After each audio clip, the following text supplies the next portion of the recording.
আপনার যে মনের আনন্দটা, এটা ক্যামেরায় দেখা যাচ্ছে। আনন্দ তো হবেই। আমরা একসঙ্গে সাংবাদিকতা করেছি। আমার রাজনীতি জীবনে ইন্টারভিউ আপনি নিয়েছেন। তো আপনি যেভাবে লড়ছেন, আমিও সেভাবে লড়েছিলাম।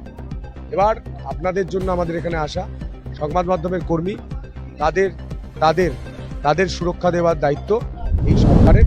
মমতা বন্দ্যোপাধ্যায় সরকার যদি এরকম প্রতিহিংসা পরায়ণ না হতো, এত অত্যাচার না হতো, আমাদেরকে তো আমাদের ফিল্ড ছেড়ে ভোটে নামতে হতো না।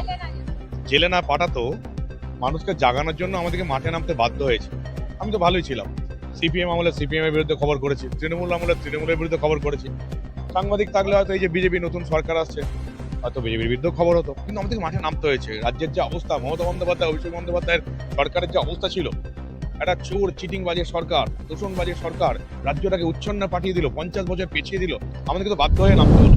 অভিষেক বন্দ্যোপাধ্যায় যেদিন এসে মেমারি বাস স্ট্যান্ডে আমাকে গালাগাল দিয়ে গেল, সেদিনই ওর হার নিশ্চিত হয়ে গেছে।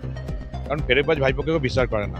আর তৃণমূলের প্রার্থী নিয়ে কিছু বলতে চাই না। তৃণমূলের প্রার্থীকে লোকে আমাদের মেমারির মানুষ পরিত্যাগ করেছে।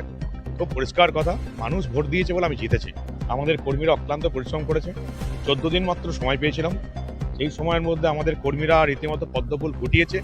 এবং ওই যে বললাম, জনতা চেয়েছে, জনতা তৃণমূলকে চায়নি।